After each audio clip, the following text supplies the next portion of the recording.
War Thunder is back for April Fool's 2022. Gaijin have come out of the park with this absolutely incredible event. We've got new maps, new tanks, a massive fuck-off worm. There's laser artillery from orbit. This video is everything you're going to want to know about the event. And if you enjoyed, don't forget to subscribe. This year, the event has a Doom theme set on an open barren desert map. The B point is a small military base, the architecture of which is a really unique blend of futuristic walls, turrets and RGB gaming domes, mixed with buildings you might find in the modern day Middle East.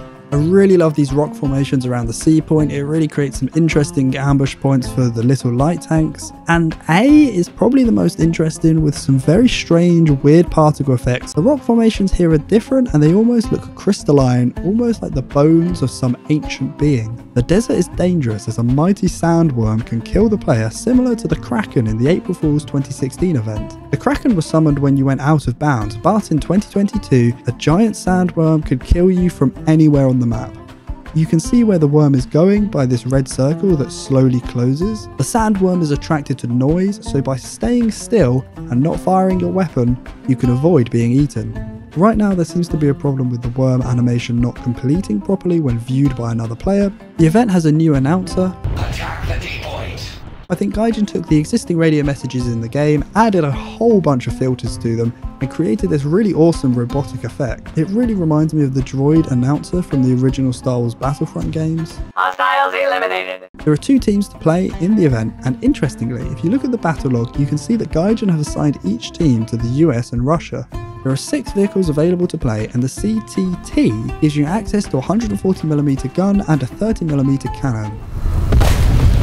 This is your bog standard source of MBT style, firing a heat FS round, and I think it's my least favourite vehicle of the event. The Arlout is an MLRS that fires up to 30 203mm Cudgel 33A dumbfire rockets. Think of it as a more mobile, more effective Type 75 from the Japanese premium line. The QAD is my favourite vehicle of the event, with a dual 40mm HE launcher. But what makes it really interesting is the 8 ATGMs that seem to function very similar to Mavericks. You can lock both ground and air vehicles, and the missile will automatically find its target. This little light tank is so mobile that I just love driving it around the map. Finally, there's a helicopter that is basically a dragonfly that fires a self-guided fire and forget missile that takes out tanks from above. It's a very strange experience being able to fly a helicopter like a plane, but I absolutely enjoy it. Similar to 2017's Modern Combat event, both teams have slightly different lineups to play, as each team has a different heavy tank to play. The red team have a Dota, a 2-man tank with a massive dual barrel cannon turret that annihilates anything it shoots, but the reload is quite long and that can be a problem. The highlight of the event though has to be the blue team's Sonic that sends out a shockwave of death that passes through all terrain.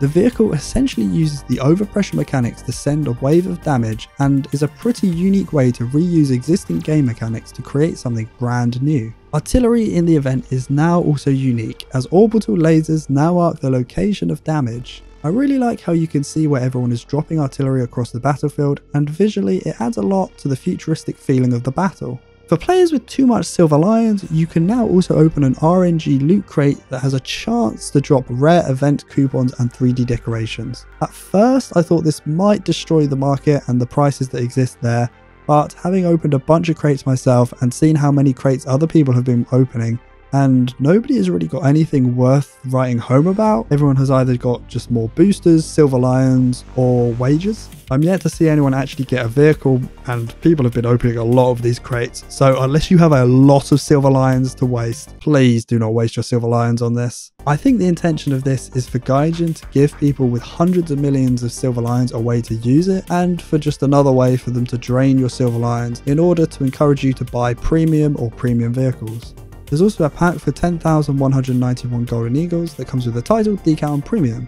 10,199 is a very specific amount of GE that makes me think it's a reference to something, but I'm not exactly sure what. Gaijin went to the effort of explaining lore for the pack that explains the backstory of the event. The universe is ruled by Slime Emperor Shell IV, and Golden Eagles are the most precious substance in the known universe. They extend life and expand consciousness. Golden Eagles only exist on the planet Arrakis, and they're protected by desert snails who have prophesied that soon stability will be improved.